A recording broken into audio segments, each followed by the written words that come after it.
Olá! Estamos aqui novamente, professora Eunice com vocês, e hoje a gente vai dar sequência aos 2 vídeos anteriores que a gente veio discutindo. Lembrando que a gente falou um pouco de uma visão geral das brincadeiras africanas e falamos sobre a questão da oralidade, né, e a importância disso. E ambas estão ali bem unidas no campo do desenvolvimento dessa criança. E aí, pensando na junção da oralidade juntamente com a questão da brincadeira africana, hoje eu vou falar sobre a questão da étnico-matemática.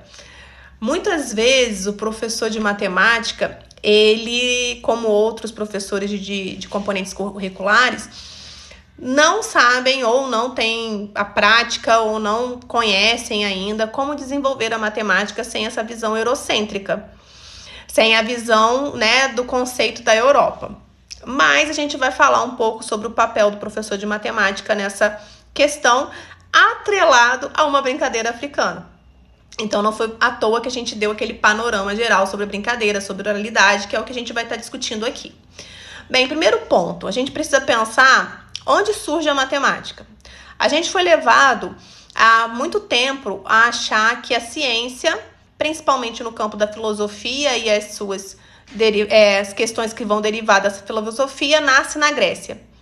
Mas a gente não se discute aonde, de fato, esses filósofos gregos, então, foram formados. Bem, para entender um pouco dessa questão do jogo dentro da etnomatemática, a gente vai estar pensando aí sobre onde surge, né, essa matemática. E aí a gente vai partir para um pouco de história, aonde a gente vai falar de uma civilização conhecida como civilização quemética. Kemet. Esse Kemet, ele significa, dentro do prefixo KM, significa terra negra. Alguns autores vão estar colocando que é relacionado às terras da beira do rio, que são terras escuras daquela região, ou também outros autores vão falar que tem a ver com a questão das características da cor da pele daquelas pessoas que ali habitavam. Nós conhecemos essa civilização atualmente com o nome de Egito, Egito Antigo. Mas precisamos entender que Egito é o nome dado pelo colonizador. O nome daquela civilização, ela nasce como uma civilização, uma das civilizações ali quemética, onde a gente vai ter a figura daquelas pessoas não como uma figura de pele clara, como a televisão e a mídia quer passar, mas pessoas de pele retinta, pele escura. Inclusive, artefatos das múmias e outras descobertas já deixaram isso bem claro pra gente, com as características da pele, do corpo, do cabelo crespo. Então, a gente precisa tirar essa ideia de um Egito branco, né? O Egito, ele vai começar a clarear, a civilização quemética vai começar a clarear também a partir das invasões ali depois de muito tempo por Roma e outros países. Bem, a gente sabe que o Egito, ela foi aquela civilização que vai trazer muitas inovações tecnológicas. A gente falou de tecnologia ancestral a partir da oralidade, e agora a gente está falando dessa tecnologia a partir de inovações que foram criadas, de coisas que a gente utiliza até hoje mesmo, e aí transformar essa oralidade para um processo escrito a partir do papiro.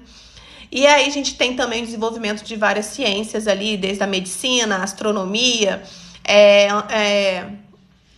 astrologia, matemática, filosofia e outras ideias que muitas vezes a gente não percebe, né, nesse campo. Por exemplo, dentro da medicina, a gente ensina que o pai da medicina é o Hipócrates, mas a medicina nasce com Imhotep, no continente africano. Então, a gente precisa pensar nessa visão, né, dentro de como eu vou perpassar e de como que eu vou falar isso. Isso tem muito a ver com aquele conceito da afrocentricidade do autor chamado Molefe Assange, que ele vai falar da importância da troca da narrativa.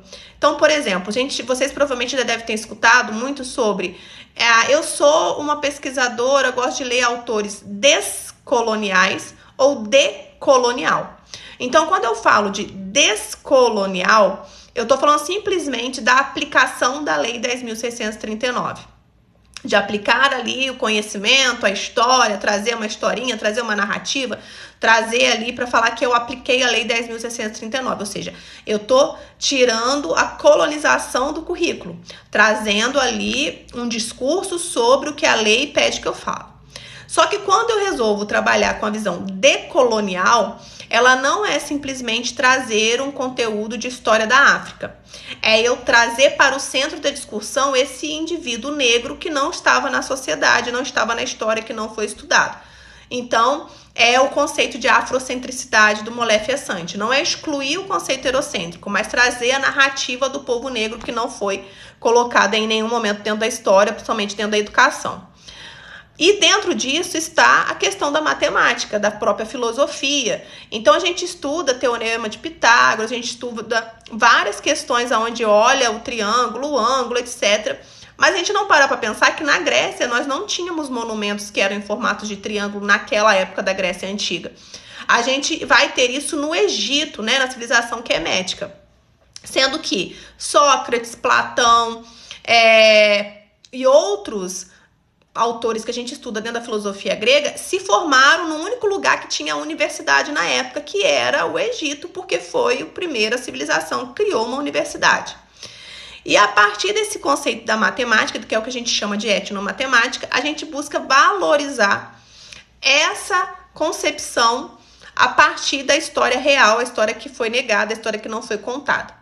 E aí, para se trabalhar isso, muitas vezes o professor, além de contar toda essa história e outros mecanismos que existem ali para a gente poder dialogar, a gente tem também a questão da utilização da brincadeira como uma ferramenta de valorização dessa história que não é contada. Dentre essas brincadeiras, eu vou apresentar para vocês Mancala. Dentro dos registros que a gente tem diversas variações da Mancala, mas dentro do primórdio do que ela vai surgir justamente nessa civilização quemética, né? A civilização do Egito.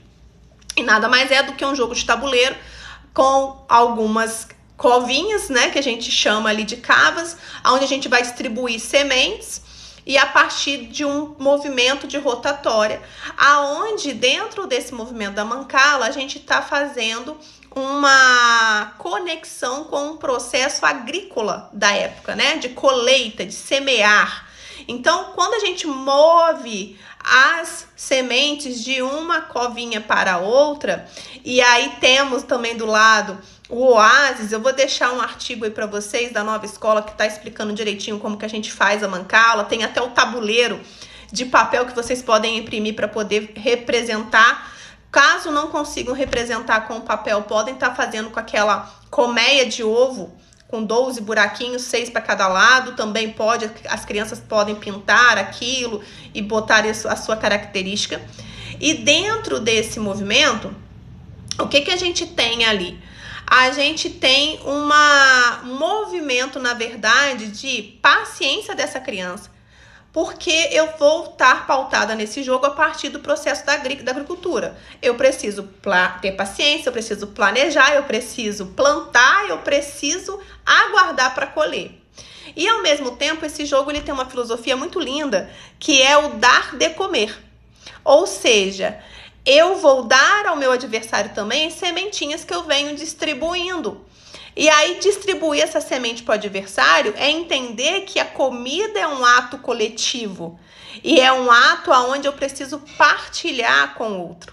Então, para além de toda essa filosofia que a gente está falando, o jogo Mancala que eu deixei como exemplo aqui para vocês, ele é um movimento de fortalecer o raciocínio lógico, a questão da socialização das crianças, a entender o que é adição, subtração de uma maneira mais lúdica para fortalecer tudo isso que a gente falou sobre a etnomatemática. Então, claro que existem outros caminhos, mas a Mancala ela é uma ferramenta muito importante para a gente, enquanto aí pensar, né, como que eu posso colocar em prática tudo isso que a gente está falando dessa tecnologia ancestral. E aí o Mancala ele é um jogo muito importante para pensar estratégia. E aí a criança ela desenvolve muito mais rápido esse raciocínio lógico. Ela aprende muito mais rápido que o adulto quando senta para jogar. Então é uma oficina que vocês podem montar pensando nessa concepção de levar essa criança para outros movimentos que vão agregar dentro desse fortalecimento, tanto de uma questão de estratégia de pensamento, mas também dentro do raciocínio lógico, tá? Deixarei para vocês aí o tabuleiro e mais algumas dicas de como aplicar o jogo. Muito obrigada!